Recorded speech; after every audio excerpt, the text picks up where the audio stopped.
আমাকে বাতাস করে ইংলিশটা কি হবে? এটা কিন্তু খুবই সহজ একটা বাক্য, হ্যাঁ? দেখেন, ফ্যান শব্দের অর্থ কিন্তু আমরা সবাই জানি পাখা, রাইট? ফ্যান শব্দের অর্থ এমন কেউ নাই যে না জানে, তাই না? আবার এই ফ্যান শব্দের মানেই হচ্ছে কি বলুন তো? বাতাস করা। ফ্যান শব্দের মানেই হচ্ছে বাতাস করা। সুতরাং আপনি যদি কাউকে বলেন, এই আমাকে বাতাস করো, আমি বলতে ফ্যান মি, হয়ে গেল, রাইট? কি বলবেন? Fan me, right? আমাকে বাতাস করো, প্লিজ ফ্যান মি, দয়া করে আমাকে একটু বাতাস করো, রাইট? এই তো হয়ে গেল, রাইট?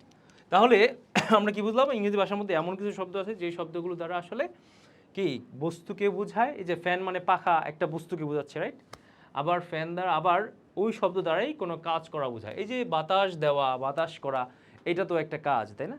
হ্যাঁ, তাহলে আমাদের ইংরেজি ভাষার শব্দের প্রয়োগ সম্পর্কে জানতে হবে।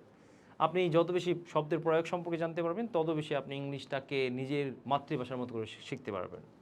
ধন্যবাদ সবাইকে। আসসালামু আলাইকুম ওয়া রাহমাতুল্লাহি ওয়া বারাকাতুহু।